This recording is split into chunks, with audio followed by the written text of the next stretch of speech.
यार दोस्तों, target with PS Parihar channel में आपका स्वागत है। आइए शुरू करते हैं और देख लेते हैं कि आज के समाचार पत्रों में विद्यार्थी जीवन से संबंधित कौन कौन सी सूचनाएं हैं। आगे बढ़ने से पहले एक सूचना है उन विद्यार्थियों के लिए जो विद्यार्थी टीजीटी पीजीटी की तैयारी कर रहे हैं। वे सभी अभ्यर्थी जिस प्रकाशन के इस बेस्ट बुक को ले सकते हैं, जिसे आप लोग यहाँ पर देख सकते हैं। ये इंग्लिश की पुस्तक है और ये सभी भर्तियों में आपके काम आएगी, चाहे वो LT ग्रेड हो, GIC हो, GTC हो, डाइट हो, असिस्टेंट प्रोफेसर हो। ये चैप्टर वाइज सॉल्व पेपर है। इसमें 2200 से ज़्यादा बहुविकल्पी प्रश्न दिए हुए हैं और पूरी विस्तृत व्याख्या दी गई है। इसी प्रकार से अन्य विषयों की भी पुस्तकें आती हैं, जैसे आप हिंदी की देख सकते हैं। हिंदी में भी 37 से 50 से ज़्यादा बहुविकल्पी प्रश्न दिए हुए हैं। संस्कृत की पुस्तक आती है, गणित की आती है और ये गृह विज्ञान की आती है, चैप्टर वाइज सॉल्व पेपर। और ये नीचे देख सकते हैं आप लोग, कला की पुस्तक है और ये विज्ञान की पुस्तक है, ये वाणिज्य की पुस्तक है और ये शारीरिक शिक्षा का सॉल्व पेपर है। ये सामाजिक विज्ञान का सॉल्व पेपर है और जो सामाजिक विज्ञान का सॉल्व पेपर है इसमें भी 2150 से ज़्यादा बहुविकल्पी प्रश्न दिए हुए हैं और इनकी पूरी विस्तृत व्याख्या दी गई है। तस्वीर प्रकाशन की सॉल्व पेपर की ये बेस्ट बुक्स आपको सभी कापी किताबों की दुकानों में मिल जाएंगी और अगर आप लोग ऑनलाइन मंगवाना चाहते हैं तो उसकी लिंक मैंने डिस्क्रिप्शन बॉक्स में दे दिया है, कमेंट बॉक्स में भी उपलब्ध है, तो आप लोग वहां से जाकर के इसे मंगवा सकते हैं। चलिए शुरू करते हैं और सबसे पहले हम लोग बात करेंगे नीट की। बड़ी कार्रवाई की है केंद्र सरकार ने, बैकफुट पे आ गई है। सरकार की किरकिरी इतनी ज़्यादा हो रही है लेकिन अभी भी नीट पेपर को रद्द नहीं किया गया है। और यहाँ पर लिखा कि महानिदेशक सुबोध कुमार सिंह पर गिर गई गाज, केंद्रीय एजेंसी को समग्र जांच की जिम्मेदारी दी गई है। NTA पुनर्गठन के लिए समिति गठित कर दी गई है। NTA के DG को बर्खास्त कर दिया गया है। नीट में गड़बड़ियों की जांच दे दी गई है CBI को। नीचे यहाँ पर लिखा है कि नीट UG और UGC नेट में गड़बड़ियों पर विवाद के बीच केंद्र सरकार ने बड़ी कार्रवाई करते हुए शनिवार को राष्ट्रीय परीक्षण एजेंसी NTA के महानिदेशक DG सुबोध कुमार सिंह को बर्खास्त कर दिया है। साथ ही देर रात नीट में गड़बड़ियों की जांच CBI को सौंप दी है। बिहार पुलिस की आर्थिक अपराध इकाई से पेपर लीक जांच की रिपोर्ट मिलने के बाद केंद्रीय शिक्षा मंत्रालय ने ये फैसले लिए हैं। वहीं पर विश्वसनीयता बहाली के लिए एक हाई लेवल कमेटी भी बनाई गई है, जिसकी जो चेयरमैन है वो डॉक्टर के राधाकृष्णन है। लिखा, केंद्र सरकार प्रवेश परीक्षाओं की प्रक्रिया को विश्वसनीय और पारदर्शी बनाने के लिए इसरो के पूर्व प्रमुख डॉक्टर के राधाकृष्णन की अगुवाई में 7 सदस्यीय समिति गठित की है। यह समिति राष्ट्रीय परीक्षण एजेंसी की संरचना और उसके कामकाज में सुधार के साथ डाटा सुरक्षा और प्रोटोकॉल पर भी सिफारिशें देगी। समिति 2 महीने में शिक्षा मंत्रालय को रिपोर्ट सौंपेगी। चलिए, अच्छी बात है कि कम से कम इस पर कार्रवाई हुई, और नहीं तो ये जो भर्ती बोर्ड के अध्यक्ष हैं, चेयरमैन हैं, DG हैं, जो भी हैं, ये सोचते हैं कि हमारा कुछ होगा ही नहीं। और अगर ये जांच जो चल रही है, अगर जांच में दोषी पाए जाते हैं तो इनको जितनी भी उच्चतम बड़ी से बड़ी सजा है वो इनको मिलनी चाहिए। नीट पेपर लीक में गिरफ्तारियां जारी हैं। जैसे यहाँ पर लिखा कि झारखंड के देवधर से 6 आरोपी गिरफ्तार। और नीचे यहाँ पर लिखा कि आज होने वाली नीट PG भी स्थगित कर दी गई है। देखिए, लगभग रोज ऐसी जानकारियां निकल करके आती हैं। अभी हमने देखा कि UGC नेट का पेपर रद्द हुआ, CSIR नेट का पेपर रद्द हुआ और यहाँ पर आज लिखा हुआ है कि नीट PG भी स्थगित कर दी गई है। केंद्रीय स्वास्थ्य मंत्रालय ने रविवार को होने वाले नीट PG को स्थगित कर दिया है। इसका मतलब यहाँ पर भी गड़बड़ था। स्वास्थ्य मंत्रालय ने विद्यार्थियों को हुई असुविधा के लिए खेद व्यक्त करते हुए कहा कि यह निर्णय छात्रों के सर्वोत्तम हित और परीक्षा की शुचिता बनाए रखने के लिए किया गया है। अगर नीट को लेकर के बवाल नहीं करता तो हो सकता है UGC नेट भी हो जाता, CSIR नेट भी हो जाता और ये नीट PG भी हो जाता। चलिए, अगली सूचना है यूपी की। 42,000 होमगार्ड होंगे भर्ती। CM ने होमगार्ड की आपदा मित्र के रूप में तैनाती के लिए नियमावली बनाने का निर्देश दिया है। युवाओं को रोजगार देने की मुहिम के तहत मुख्यमंत्री योगी आदित्यनाथ ने 42,000 होमगार्ड की भर्ती के आदेश दिए हैं। उन्होंने हजारों होमगार्ड्स के सेवानिवृत्त होने के चलते भर्ती प्रक्रिया जल्द शुरू करने को कहा और इसके साथ ही होमगार्ड्स को आपदा मित्र के रूप में तैनात करने के लिए नियमावली बनाने का निर्देश दिया है। तो लगभग 20-30 साल से उत्तर प्रदेश में होमगार्डों की भर्ती नहीं हुई है। बहुत सारे पद खाली हैं और फिलहाल जिस प्रकार की भर्तियां आनी चाहिए उस प्रकार की भर्तियां नहीं आ रही हैं। जितनी भी भर्तियां आ रही हैं वो सब संविदा टाइप की आ रही हैं। जैसे होमगार्ड की जो भर्ती होती है उसमें भी मानदेय मिलता है, नियमित भर्ती तो होती नहीं है। इसके पहले आपने देखा होगा पंचायत सहायक की भर्ती आई थी उत्तर प्रदेश में 6,000 रुपये मानदेय वाली, और इसके पहले रोडवेज कंडक्टर परिचालक वाली भर्ती आई थी संविदा वाली। सब इसी प्रकार की भर्तियां आ रही हैं, कोई स्थायी और बड़ी भर्ती नहीं आ रही है।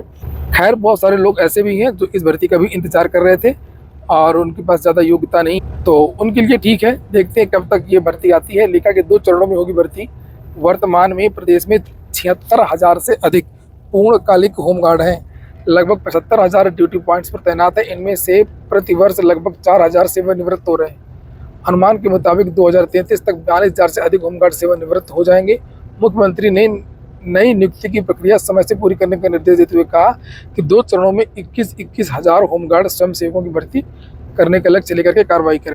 अगली सूचना है यूपीपीएससी की है। लेखा पेपर लीक रोकने के कड़े प्रबंध में जुटा यूपीपीएससी। इस समय यूपीपीएससी क्या जितने भर्ती बोर्ड है सब डरे हुए सहमे हुए हैं। पूरे देश में बवाल कट रहा है, लगातार पेपर लीक हो रहे हैं और परीक्षा कराना किसी चुनौती से कम नहीं है। लिखा है सहायक नगर नियोजक प्रारंभिक परीक्षा 2023 को लेकर बरती जा रही है सतर्कता। समीक्षा अधिकारी सहायक समीक्षा अधिकारी प्रारंभिक परीक्षा 2023 में पेपर लीक प्रकरण के बाद उत्तर प्रदेश लोक सेवा आयोग के सामने सबसे बड़ी चुनौती अगली परीक्षा के सफल आयोजन को लेकर के। ऐसे में उत्तर प्रदेश लोक सेवा आयोग पेपर लीक जैसी घटनाओं को रोकने के कड़े प्रबंध में लगा हुआ है। ARO प्रारंभिक परीक्षा, पुलिस भर्ती परीक्षा, नीट, यूजीसी नेट जैसी प्रतिष्ठित परीक्षाओं में पेपर लीक के मामले सामने आने के बाद प्रदेश एवं केंद्र सरकार चौतरफा घिरी हुई है। ऐसे में भर्ती संस्थाओं के सामने सबसे बड़ी चुनौती पेपर लीक जैसी घटना को रोकने की है। सरकार से लेकर के भर्ती संस्थाएं तक इसे रोकने के लिए आवश्यक इंतजाम करने में जुटी हुई हैं। लोक सेवा आयोग ने कमर कस ली है। अब परीक्षाएं शुरू होने वाली हैं। जैसे ही सहायक नगर नियोजक की परीक्षा 30 जून को होनी है। इसके बाद अक्टूबर में पीसीएस की परीक्षा होनी है। दिसंबर में ARO की परीक्षा होनी है। आयोग के सूत्रों का कहना है कि आगामी सभी परीक्षाओं के पेपरों की सुरक्षा को लेकर कड़े इंतजाम किए गए हैं। सरकारी स्कूलों को परीक्षा केंद्र बनाने में प्राथमिकता दी जाएगी और इसके बाद एडेड विद्यालयों का नंबर आएगा। प्रयास यही होगा कि किसी भी प्राइवेट स्कूल को परीक्षा केंद्र बनाने की जरूरत ही न पड़े। इस बार लिखा है कि 45 मिनट पहले ही गेट बंद कर दिया जाएगा। जैसे 9:30 बजे से लेकर के 11:30 बजे तक पेपर है तो विद्यार्थियों को कम से कम 1.5 घंटे पहले प्रवेश दिया जाएगा और परीक्षा के 45 मिनट पहले गेट बंद कर दिया जाएगा। कल यूपीपीएससी ने एक रिजल्ट भी जारी किया है। लेकिन स्वास्थ्य विभाग को मिले 20 ENT स्पेशलिस्ट। यूपीपीएससी ने चिकित्सा स्वास्थ्य एवं परिवार कल्याण विभाग के तहत चिकित्सा अधिकारी ग्रेड 2 ENT स्पेशलिस्ट के 25 पदों पर सीधी भर्ती का चयन परिणाम शनिवार को घोषित कर दिया। अगली जो सूचना है वो शिक्षा सेवा चयन आयोग की है। लोक सेवा आयोग की सेवा शर्तों व वेतन की तरह सुविधा देने की तैयारी। जिस तरीके से लोक सेवा आयोग के कर्मचारियों को वेतन मिलता है उसी प्रकार से शिक्षा सेवा चयन आयोग के कर्मचारियों को भी मिलेगा। लेकिन बेसिक से लेकर के एडेड माध्यमिक और उच्च एवं तकनीकी शिक्षा संस्थानों में शिक्षक भर्तियां कराने के लिए गठित उत्तर प्रदेश शिक्षा सेवा चयन आयोग के कार्यप्रणाली की रूपरेखा गठित कमेटियों ने लगभग रिपोर्ट तैयार कर ली। देखिए मैंने आप लोगों से बताया था कि इस समय भर्तियों से संबंधित जब 8 मई को जब मीटिंग हुई थी तभी मैंने कहा था कि भर्तियों से संबंधित कोई कार्रवाई नहीं, कोई बातचीत नहीं, भर्तियों में देरी होगी। अभी ये सब अपना अपना देख रहे हैं किसको कहाँ पे आवास चाहिए, किसको क्या सुविधा चाहिए। शिक्षा सेवा चयन आयोग में कौन कौन से शासन साधन चाहिए, कौन कौन से अनुभाग बनाने होंगे, कौन कौन से विभाग बनाने होंगे, इन पर काम चल रहा है और कुछ नहीं चल रहा। तो आपकी भर्तियों में अभी देरी होगी। टीजीटी पीजीटी के लिए मैं खास बता दूं आप लोगों को, थंबनेल में लिखा भी है टीजीटी पीजीटी और असिस्टेंट प्रोफेसर भर्ती। और बहुत कम उम्मीद लग रही है। अगर बहुत ज़्यादा मुख्यमंत्री ध्यान दें या जो भी है, या जो नए चेयरमैन आएंगे उनका भी देखना होगा कि उनका भी टेम्पर कैसा है, वो किस तरीके के हैं। तो भले ही नवंबर या दिसंबर में परीक्षा हो जाए, नहीं तो आपकी जो परीक्षा वो निश्चित तौर पर अगले साल होने की संभावना है। 2025 में ही आपकी परीक्षा होने के आसार हैं। और फिलहाल अभी यहाँ पर यही चल रहा है, वेतन वगैरह ये सब चीज़ें। तो देखिए यहाँ पर लिखा है कुछ कमेटियों की रिपोर्ट की तैयारी अंतिम दौर में है। इसमें आयोग के अध्यक्ष सदस्यों के वेतन और अन्य सुविधाओं के साथ सेवा शर्तें भी तैयार की जा रही हैं। इस चयन आयोग का कामकाज उत्तर प्रदेश लोक सेवा आयोग संचालित करने की योजना है, इसलिए सेवा शर्तें भी उत्तर प्रदेश लोक सेवा आयोग की तरफ तैयार की जा रही हैं। प्रयागराज के एलनगंज स्थित उत्तर प्रदेश शिक्षा सेवा चयन आयोग के कार्यालय में कार्यवाहक अध्यक्ष एवं प्रमुख सचिव उच्च शिक्षा MP अग्रवाल ने 8 मई को सभी 12 सदस्यों एवं अधिकारियों के साथ में बैठक की थी। इसमें मंशा जाहिर की थी कि यह आयोग लोक सेवा आयोग की तरह कार्य करेगा। इस कारण लोक सेवा आयोग की कार्यप्रणाली को समझते हुए कई बिंदुओं पर प्रस्ताव तैयार करने के लिए उन्होंने अलग अलग 9 कमेटियां गठित की थी। तो अब रिपोर्ट आएगी, शासन को भेजा जाएगा। इसके अलावा रिपोर्ट शासन को सीधे भेजे जाने पर वहाँ से स्वीकृति मिलने के बाद चयन आयोग की बैठक में इसका अनुमोदन कराएगा। अगली सूचना है JIC की। राजकीय माध्यमिक विद्यालयों के शिक्षकों की तबादला नीति जारी कर दी गई है। लिखा 200 गुणांक पर तैयार होगी वरीयता, गंभीर बीमारी, दिव्यांगता पर 50-50 नंबर दिया जाएगा। लिखा राजकीय माध्यमिक विद्यालयों के प्रधानाचार्य, प्रधानाध्यापक, प्रवक्ता, सहायक अध्यापकों तबादले के लिए शनिवार को शासन ने नीति जारी कर दी है। इसके तहत 200 नंबर के गुणांक पर तबादले की वरीयता तय होगी और वहीं तबादले के इच्छुक प्रधानाचार्य व शिक्षक आदि वरीयता पर 5 विद्यालयों का विकल्प देंगे। और वहीं पर लिखा है कि यह भी होगी अर्हता विद्यालय 8% से ऊपर हो। आकांक्षी विकास खंड में आवेदन करने वालों को इससे छूट मिलेगी। संवर्गवार कुछ कार्यरत शिक्षकों की संख्या के अधिकतम 10% ही सीमा तक तबादले होंगे। परस्पर तबादले के लिए शिक्षक ऑफलाइन आवेदन कर सकते हैं। इसमें 10% की बाध्यता नहीं होगी। 30 जून से पहले शिक्षकों को कार्यमुक्त और कार्यभार ग्रहण कराने की प्रक्रिया पूरी होगी। वहीं पर बेसिक में रिक्त पदों का विवरण मांगा गया है एक ग्राफ के द्वारा, जिसे आप लोग यहाँ पर देख सकते हैं। लिखा है सृजित पद, कार्यरत एवं रिक्त का विवरण तथा कार्यरत कार्मिकों का प्रकार। दूसरा कॉलम है उनको भरे जाने के संबंध में आवश्यक आख्या के साथ पत्रावली प्रस्तुत की जाए। तो देखते हैं कि आखिरकार क्या आख्या आती है और ये पत्र किस लिए भेजा गया है। समायोजन के लिए भेजा गया है या नई भर्ती के लिए भेजा गया है।